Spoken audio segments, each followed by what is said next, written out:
Okay. Um, Hi, everyone. Nice to talk to you. And tonight's lecture is on the fall of man. And we can start with a very important question. How did it happen? As you know, God created man, Adam, and he created woman, Eve. So the first man and first woman in a and put them in a very perfect place. That's what we call the Garden of Eden. And everything was there, was fine and nice. There was a lot of joy and pleasure and happiness and fun. Food was available. There was plenty of food, plenty of fruit, and there was some kind of passion and love among animals. There was no yet animal killing another one because everything was eating just plants. And you can think of killing for survival, which is a principle in living beings, including man himself. You know, sometimes we kill each other to survive. That's in time of wars or conflict or whatever kind of problems because of water or food or political interests. So yeah, we don't kill to survive as animals do, but in one way or another, that's also something part of our human conditions. Uh, there was on the Garden of Eden, or in the Garden of Eden, there were like two trees, and uh, one is the tree of life, and one is the tree of knowledge of good and evil. And even Adam could eat from anything except from those two trees. Um, Otherwise, they would die. And Adam, under the temptation of Eve, ate from that that fruit. From it's the reference goes to an apple, like even like in the Quran. So Adam and Eve both ate from from that tree. For the Satan came to them and told them, uh, "You will not surely die if you eat from it. Uh, God knows when you eat from it, he will your eyes will be opened so you can be like God Himself, and you can know everything, and you know good and and evil." Uh, but that was really some kind of seducing them into doing what they were not supposed to do.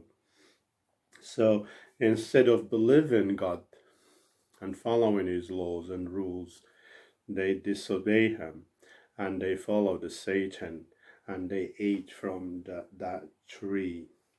And just right after they did, their eyes were really opened, and they realized they did something wrong, because that was the first time they kind of felt naked, and they tried to cover themselves with some kind of leaves from the trees around, and it was too late. There was something wrong happened, and it wasn't supposed to happen, and that's an act of disobedience.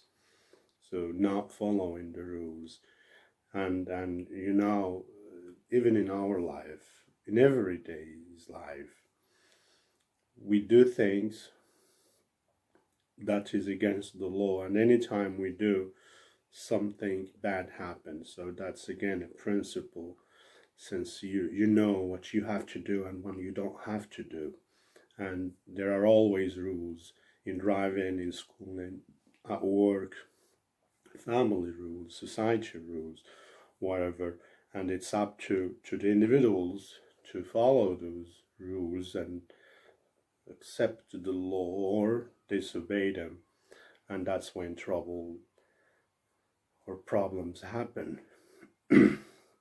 So he kicked them out, cast them out of the garden.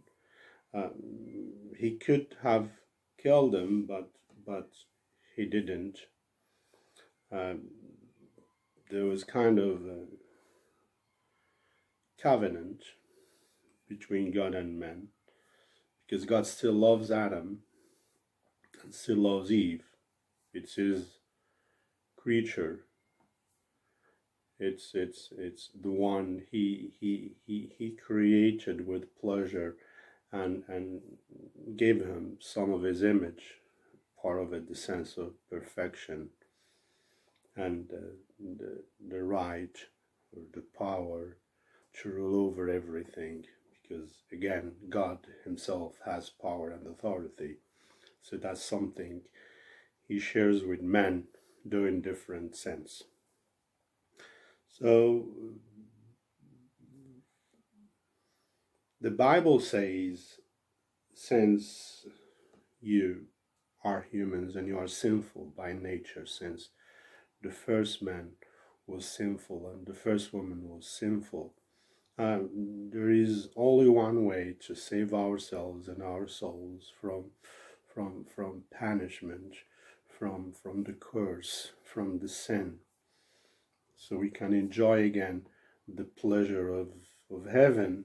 That's you believe in Jesus, and that's also kind of another covenant, because actually there were two: one salvation through hard work and sweat, and of course doing the right things in life. And there was another covenant that's in the New Testament, which is like you believe in Jesus, and once you do, you are saved. There are different points of interest you have to be aware of, or to think of, from this story of the fall of man. The expression itself, or the term itself, the fall of man, is not noted in the Bible, so this is a very theological expression, and it means or it presents in one way or another kind of a descent. Descent means coming down or falling from perfection to sin, from good to bad. And when we talk about man in the Bible, it's man and woman. So man is a reference used for both, for men and woman. And again, this explains a lot of things in culture and tradition, kind of man versus man in terms of power, significance, position, all this. And this is something we should discuss in future lectures. Anyway, Adam's and Eve's first disobedience was actually the first sin, and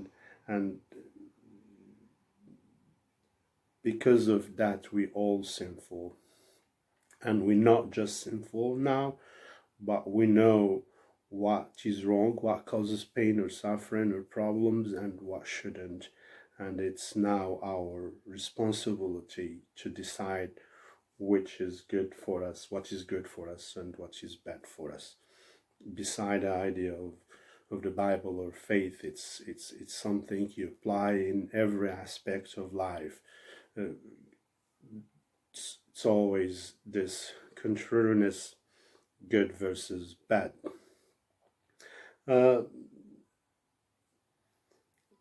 Again, there is this idea of love.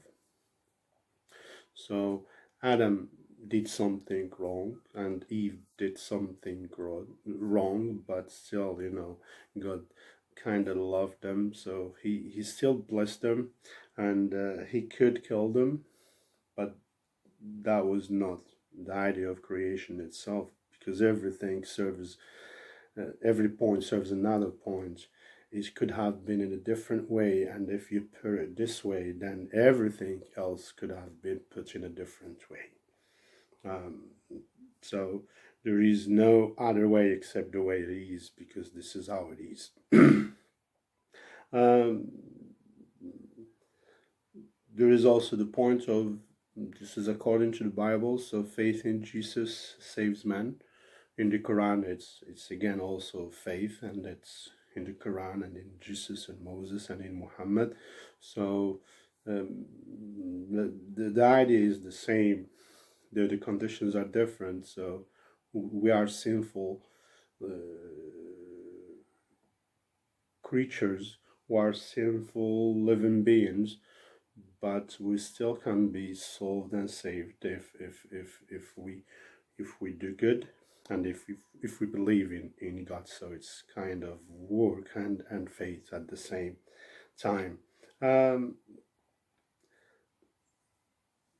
Sin in the Bible is sin in present time, because again, wherever you read about the Bible, it relates to what we do, to what people have been doing in history. So sin is sin.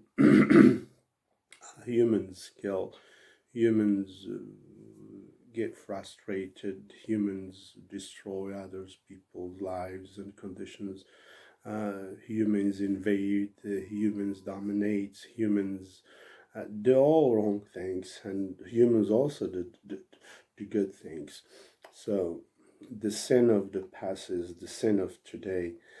That's the idea. That's part of us. You should know that everything someone else does wrong, that's you, because he's still a human being like you. So if one does something bad, it's not just him or her, it's you, the man or the woman. And that's the idea even from Adam, because Adam and Eve represent every other human beings. It's not just them. So any experience Adam went through, that's something you go through also. And any feelings, any actions they did, whatever they do, it's something you do and others do in all cultures, sometimes in different ways, because cultures are different, so are societies, and then this, but again, in principle, it's the same. So good and bad is everywhere. Everywhere is in you and is in others, and is in blacks, in white people, in Asians, in Africans. It is part of our life experiences today. It's part of our life condition of today's time, and it was in the past, and it will be in the future. Just leave you with a question to reflect on, how Adam represents you. Like, where exactly do you see yourself in Adam, or where do you see yourself in Eve? This is something I'm leaving it to you to reflect on, uh, in the future. Thank you, and we'll talk to you again on another issue.